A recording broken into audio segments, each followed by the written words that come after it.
क्योंकि ये मन जानता कि अगर ये जीव यहाँ आकर सत्संग सुनकर अगर सेवा का भाव इसके अंदर पैदा हो ही गया, अगर ये जीव सेवा कर ही गया, तो सेवा से सदगुरु खुश हो जाते हैं।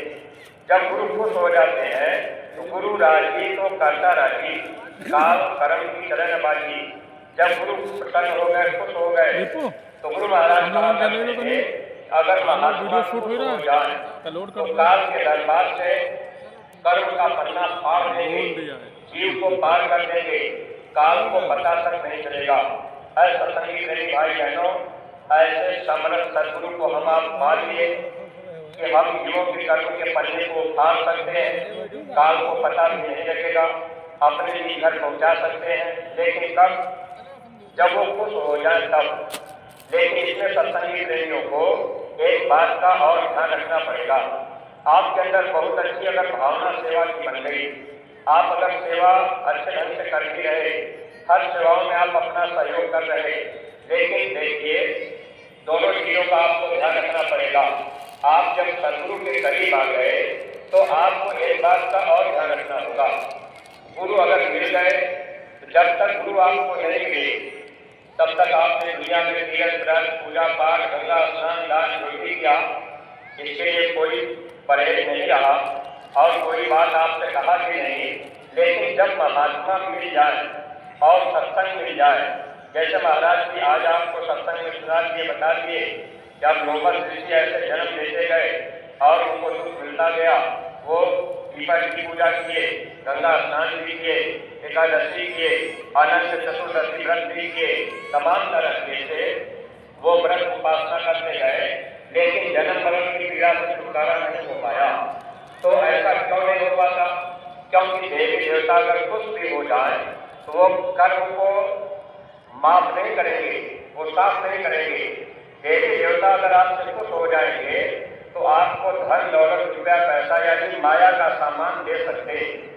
और ये माया का सामान इसलिए वो देते हैं, जब ये जीवों के अंदर ये माया का सामान हो जाएगा तो आपके पास एक मकान है तो आप दूसरा मकान बनाने की तैयारी करेंगे, एक गाड़ी चल रही तो दूसरी गाड़ी आप खरीदने की कोशिश करेंगे, एक दुकान आपकी चल रही, दाल चल रहा तो आप दूसरी दुकान की तैयारी करने लगेंगे। जब ये माया का सामान आपके पास होगा, जब देवी देवता आपसे खुश होंगे, धन दौलत रुपया पैसा जब आपके पास पड़ेगा, ये मन आपको विचार बताएगा कि भाई ये दुकान एक और खोल लेंगे और दूसरे वाले बहू को वहाँ बैठा देंगे, बेटा यहाँ बैठा है, बहू दुकान में बैठेगी, तो दोनों कमाएंगे और पैसा आ जाएगा और हम सुख आराम से रहेंगे। लेकिन ये माया का सामान है, माया को है दो पल की आधार, खावत खर्चक मुक्ति दे संचित नरक द्वार।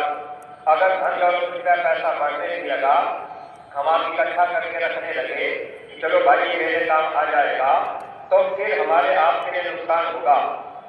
अगर हम आप खाने में लगा दिए, आप अच्छा कपड़ा पहन लीजिए, अच्छे मकान में रह लीजिए, अच्छी गाड़ी से चल लीजिए, लेकिन आप इसको अच्छे काम में खर्च भी कीजिए। अच्छा काम कहाँ होगा? जब आप गुरु आदेश में धन खर्च करेंगे वही आपके परमात्मा को ले जाएगा और उसी धन से आपके कर्मों को महात्मा साफ करेंगे। अगर आप गुरु के कहने में धन खर्च नहीं करेंगे, आप अपने मन के कहने में धन खर्च करेंगे तो आपका परमात्मा नहीं बनेगा। किस प्रेमी भाई बहनों, यहाँ पर भी हम लोग धोखा खा जाते हैं। मन के कहने पर लाखों रुपया जुटाएंगे तो उसका लाभ आप परमात्मा नहीं पाएंगे, आत्मा के लिए नहीं मिलेगा, वह धन हमारा आपका एक तरफ से व्यर्थ हो जाता है। 131 के हिसाब आप कहेंगे भाई ऐसा क्यों? 131 के हिसाब से नहीं यार, समझ नहीं आता कागज। जब महात्मा कबीर साहब आए थे तो उन्होंने इस बात का जिक्र भी किया और किताबों में लिख भी दिए ताकि दुनिया के लोग भी इसको पढ़ करके समझेंगे।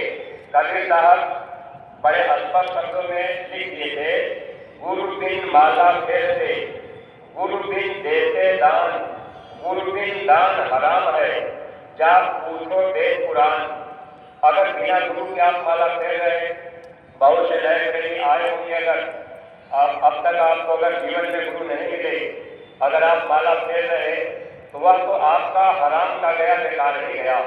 लेकिन जब आपको रास्ता मिल गया, महात्मा मिल गए, अब अगर आप सुमिरन ध्यान भजन